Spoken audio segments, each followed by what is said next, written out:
இன்றைக்கி என்னோடய கார்டன் அப்டேட்டில் என்ன பார்க்க போகிறோம் அப்படின்னா, போன ஆடிப்பட்டத்தில் நான் வாங்கி வச்ச அந்த கோவக்காய் வந்து செடிக்கு வந்து கோவக்காய் கொடிக்கு வந்து ஒழுங்காக பந்தல் அமைப்பு இல்லாமல் இருந்தது.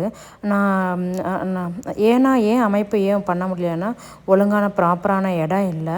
அப்புறம் பார்த்தா எங்கே பார்த்தாலும் என்னோடய கார்டனை சுற்றி மரங்கள் இருந்தனால, ஒரே நிழலாகவே இருந்தனால இதை வந்து ப்ராப்பராக பந்தல் போட்டு என்னால் எதுவும் பண்ண முடியலை. இப்போ தான் போன வாரம் தான் அந்த கார்டன் வந்து எல்லாமே க்ளீனிங் எல்லாம் பண்ணோம் இல்லையா, அதனால் அந்த எலுமிச்சம்பரத்தில் கீழே இருந்த வாதை எல்லாமே கவாத்து பண்ணனால அதுக்கு பக்கத்தில் கொஞ்சம் வெயில் கொஞ்சம் நல்லா வந்தது, இந்த காம்பவுண்டு வாலை ஒட்டி. உடனே இந்த டப்பு அப்படியே ஒரு பிளாக் கலர் டப்பில் தான் வச்சுருந்தேன். அதை அப்படியே எடுத்துகிட்டு வந்து இந்த வந்து செவத்து ஓரமாக கொஞ்சம் எனக்கு தெரிஞ்ச மாதிரி ஏதோ பந்தல் ஒன்று அமைச்சு இந்த கொடியை அதில் வந்து போட்டு விட்டாச்சு. ஆமாம், 1-2 காய்ச்சிக்கிட்டு இருந்த கொடிகள் நல்ல பந்தல் அமைப்பு வந்ததுக்கப்புறம் நிறையா காய்க்கும்னு நினைக்கிறேன். அப்புறம் பார்த்திங்கன்னா ஒரு லாங் ஸ்டெம்மு ஒன்று தனியாகவே வந்திருந்தது. அது போக ஒரு பெரிய ஸ்டெம்மில் தான் வந்து காய்கள் காய்ச்சிக்கிட்டு இருந்தது.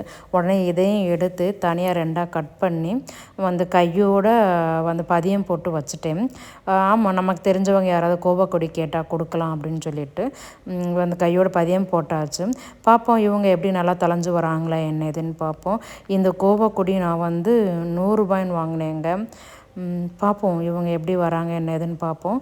அப்புறம் தண்ணிலாம் வந்து தெளித்து விட்டதுக்கப்புறம் இன்றைக்கி ஒரு வழியாக என்னோடய கோவக்கொடிக்கு ஒரு நல்ல பந்தல் அமைப்பு ஒன்று செட் பண்ணி புதிய செடிகளும் நட்டு வச்சாச்சு. அப்புறம் நேற்று கொஞ்சம் முள்ளங்கி வந்து செடி பீன்ஸு அதெல்லாம் வச்சுருக்கோம். பார்ப்போம் எப்படி வராங்கன்னு பார்ப்போம். இப்படி தாங்க வந்து எண்ணிக்கையில் தான் காய்ச்சிக்கிட்டு இருக்காங்க. நல்லா வந்து உரம்லாம் கொடுத்ததுக்கப்புறம் கூடையில் காய்க்கிறாங்களான்னு பார்ப்போம். அப்புறம் இது என்னோடய தாமரைக்குளம். இதில் வந்து 2 வகையான அள்ளி வந்து டப்பில் வச்சு உள்ளே அந்த மண்ணில் இறக்கி வச்சுருந்தேன். ஆனால் அவங்களால ஒழுங்காகவே பூக்க முடியலை. என்ன ரீசன் அப்படின்னா, இந்த தாமரைக்குளத்தில் இருக்கக்கூடிய நாட்டு தாமரையும் வந்து நைட்டில் பூக்கக்கூடிய அள்ளியுமே அந்த கொடிகளை வந்து ரொம்ப போட்டு அமுக்கின மாதிரி இருந்தது. அதனால் கொஞ்சம் அள்ளியும் தாமரையும் கொஞ்சம் வந்து அரிச்சு எடுத்துட்டு அப்புறம் வந்து குளத்தில் இருக்க மண்ணெல்லாம் கொஞ்சம் எடுத்துகிட்டு இந்த டப்புவை நல்லா மண் உள்ளே வந்து அமுக்கி வச்சுருக்கேன்.